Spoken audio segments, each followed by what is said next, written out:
$485 Social Security increases. This is some pretty incredible news, and if you're somebody that collects retirement, SSI, SSDI, veterans benefits, any of these fixed income benefits from the Social Security Administration, well, you're going to want to watch this video all the way through. And this is being made possible by the Social Security 2100 Act, which has been reintroduced by Representative Larson. And if you missed his speech, stick around to the end. It was a powerful speech pushing that this needs to happen now for all the people that have paid into Social Security their entire lives, and now we need to take care of them. We need to increase the benefits, extend the solvency. Now, take a look at this article. This came out by Devin Carroll, and it says 14 things that will change with the Social Security 2100 Act that Larson is pushing. Now, I'm going to cover all 14 of these, but very quickly, let's go right to the main one that talks about the minimum benefit increases, and that is number 5. Increase the minimum Social Security benefit. Now, it says one of the proposals contained in nearly every version of the Social Security 2100 Act is the increase of the minimum Social Security benefit. Now, this benefit is the lowest amount that an individual can receive who worked a certain number of years. It's meant to offer a floor for those who have had very low paying jobs, and the current minimum that an individual can receive on Social Security benefits is $897 per month if they have worked 30 years. Now, the minimum benefit will be 125% of the poverty level for those who work 30 years within the 2021 federal poverty level of $12,880. This change would represent an increase of about $440 per month. Now, I know what you're thinking, Steve, that's $440, that's not $485, but this article was actually put out when the Social Security 2100 Act was first released in 2021, which means these numbers are dated. And now that it's been reintroduced, let's take a look at the 2023 numbers in this video. And what we're going to find is that the new increase for the minimum PIA is actually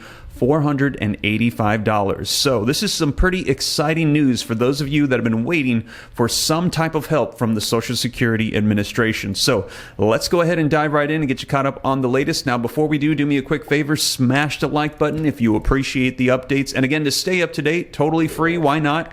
Hit the subscribe button, turn on the notification bell. And if you got any specific questions and you want to get direct one-on-one access to me to get information that could help out you and your family, consider hitting that join button to become a member of the channel. But with that being said, you guys, let's go ahead and dive right in, take a look at these numbers, and get you caught up on Social Security 2100 Act's proposal to increase benefits by $485 per month. All right, so we're going to be taking a look at the 2023 numbers here in just a second, but first, let's take a look at this 2100 Act and the 14 things that will change according to this article from Devin Carroll. This is linked in the description below if you'd like to check it out for yourself. Now, number 1, I'm going to go through these very quickly. Preventing future cuts to the average wage index. Also, number 2, earning credit for caregivers. So there's an assortment of different benefits that are going to get increases and changes as a result of this 2100 Act. Elimination of the disability waiting period. So for those of you on SSDI, this is going to be impacting disability.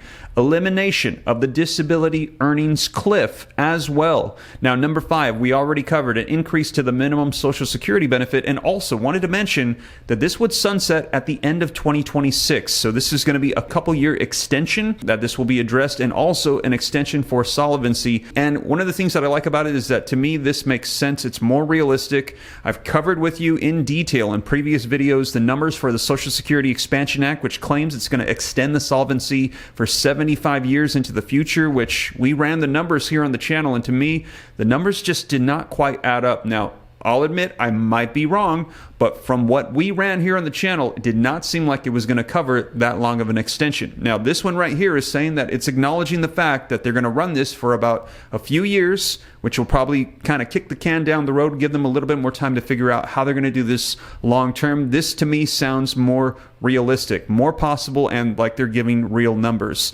Number 6, alternative survivor benefit calculations.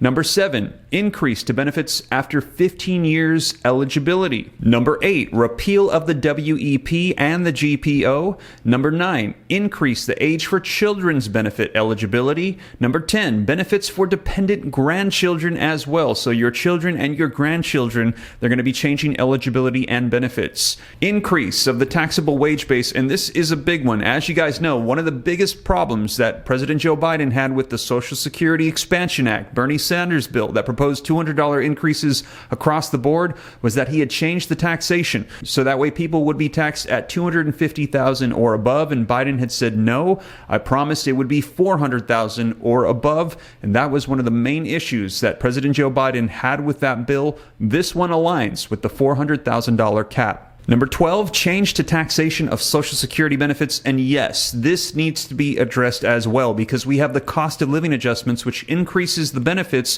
for recipients. However, the tax brackets have remained the same. So people are getting increases and they're thinking they're getting more money. And then suddenly they owe more taxes on their Social Security. And in some cases, they didn't owe before, but they crossed over the tax brackets. So we also need to increase the tax brackets as we increase the benefits to keep up with inflation. Number 13, change to the annual cost of living calculation. We've mentioned this several times on the channel as well. It is currently based upon CPIW, which is for clerical workers and wage earners. And they're saying, why are we basing it upon the CPIW? It should be based on the CPIE because the spending habits of the elderly and those that collect these benefits are significantly different than those that are currently out earning wages. And number 14, across the board benefit increases. As we mentioned, everybody, SSI, SSDI, Social Security, veterans benefits, anybody that collects benefits from the Social Security Administration, they're saying we need to make sure that they're getting the help that they so desperately need. We need to make sure that this keeps up with inflation and they get benefit increases.